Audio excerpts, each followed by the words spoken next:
नमस्कार,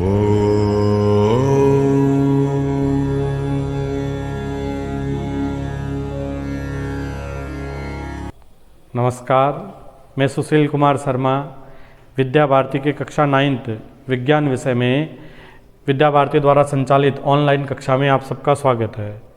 आज अपन अध्याय 3 के अंदर जो परमाणु द्रव्यमान या परमाणु भार है वो किस प्रकार से ज्ञात करते हैं उसके बारे में जानकारी प्राप्त करना चाहेंगे। जो परमाणु भार है इसको ज्ञात करने के लिए अनेक प्रकार की अवधारणाएं हैं वो दी गई थी। जो सबसे पहली अवधारणा थी वो हाइड्रोजन के आधार पर दी गई। इसके अंदर क्या किया गया, हाइड्रोजन को मानक तत्व के रूप में या मानक परमाणु के रूप में चुना गया और बताया गया कि किसी भी प्रकार के तत्व का जो परमाणु द्रव्यमान है वो हाइड्रोजन के परमाणु द्रव्यमान के सापेक्ष उसकी गणना की गई। हाइड्रोजन परमाणु के द्रव्यमान के सापेक्ष अन्य तत्व के परमाणु द्रव्यमान को ज्ञात किया गया और देखा गया कि इसके अंदर जो परमाणु द्रव्यमान आता है वो अंश के रूप में प्राप्त हुआ। इसलिए हाइड्रोजन को परमाणु द्रव्यमान के मानक तत्व के रूप में से हटा दिया गया। इसके बाद में दूसरा जो मानक तत्व के रूप में चुना गया उसको ऑक्सीजन परमाणु को चुना गया और कहा गया कि ऑक्सीजन जो 16 समस्थानिक है उस 16 समस्थानिक का जो परमाणु द्रव्यमान का 1/16वें भाग की तुलना अन्य प्रकार के जो तत्व है उनके परमाणु द्रव्यमान ज्ञात करने के लिए की गई और कहा गया कि किसी भी ऑक्सीजन का जो परमाणु 16 समस्थानिक है उसके 1/16वें भाग की तुलना में अन्य तत्व का जो परमाणु द्रव्यमान है वो कितना गुना भारी होता है वही उसका परमाणु द्रव्यमान कहलाता है। लेकिन जो ऑक्सीजन का परमाणु द्रव्यमान है इसको परमाणु द्रव्यमान की एक इकाई के रूप में मान लिया गया। इसको मानने के 2 कारण थे। पहला कारण था एक तो इसकी अभिक्रिया करने की क्षमता है वो अधिक होती है, यानी किसी भी तत्व के साथ में अभिक्रिया करके ऑक्सीजन है वो यौगिक बनाने की क्षमता है वो अधिक रखता है। और दूसरा इसके द्वारा जो ज्ञात किया गया परमाणु द्रव्यमान था वह पूर्णांश के रूप में था, यानी पूर्ण अंक के रूप में प्राप्त हुआ। इसीलिए इसको ऑक्सीजन को मानक तत्व के रूप में स्वीकार लिया गया। लेकिन बाद में जब ऑक्सीजन के एक ऑक्सीजन 16, ऑक्सीजन 17, ऑक्सीजन 18 इस प्रकार के ऑक्सीजन के और भी समस्थानिक खोजे गए तब इसको क्या किया, मानक परमाणु द्रव्यमान ज्ञात करने की जो इकाई के रूप में से हटा दिया गया। इसके बाद में लगभग सन 1961 के अंदर कार्बन 12 समस्थानिक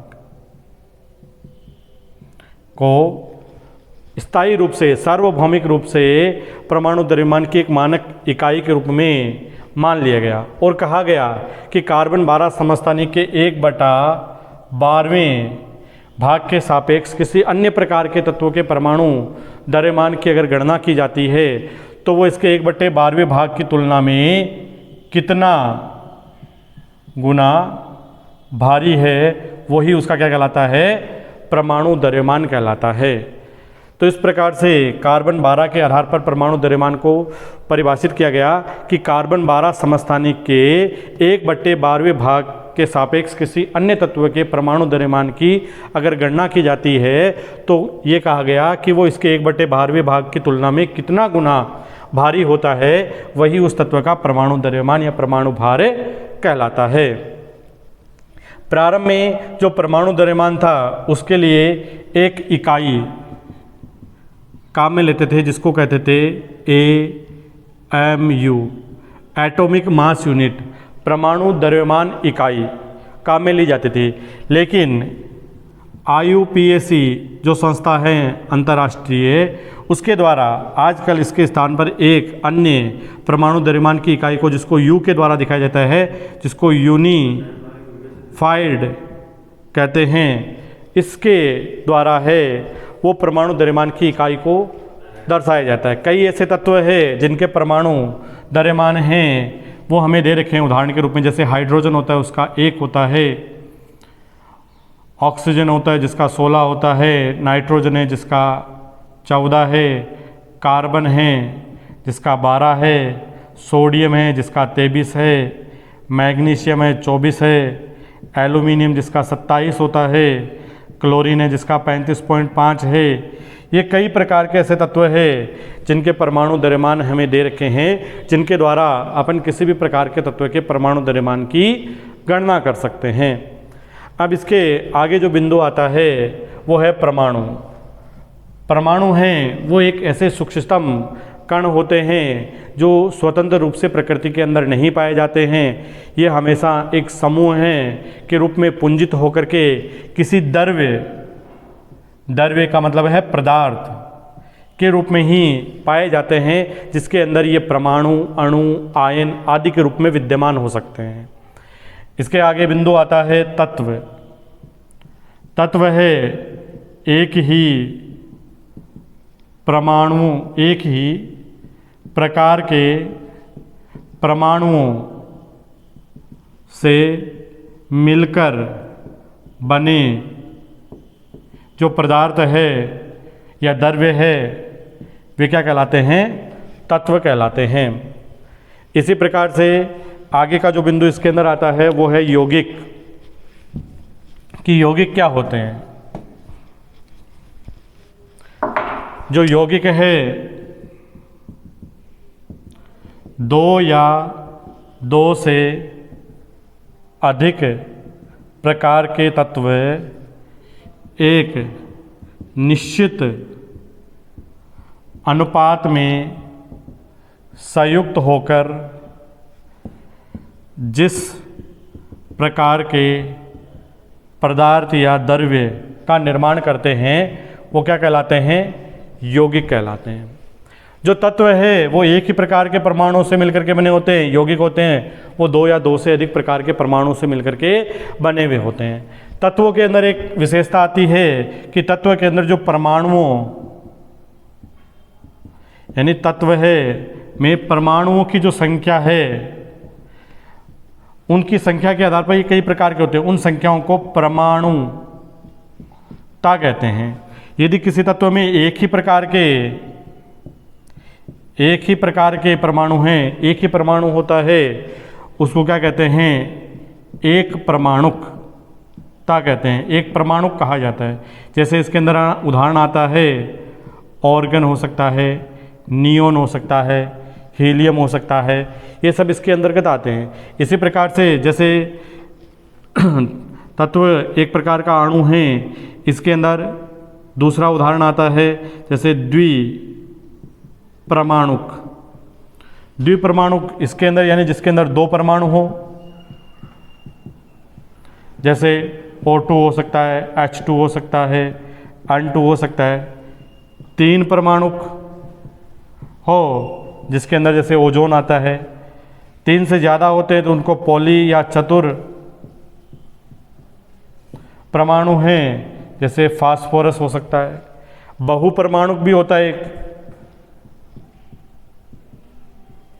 बहुपरमाणुक होता है जैसे सल्फर S8 के रूप में पाया जाता है। तो इस प्रकार से कई प्रकार के परमाणु हैं वो मिलकर के तत्व है उसके अणुओं का निर्माण करते हैं। इसके अंदर एक बिंदु आया है अणु। अणु क्या हो सकते हैं?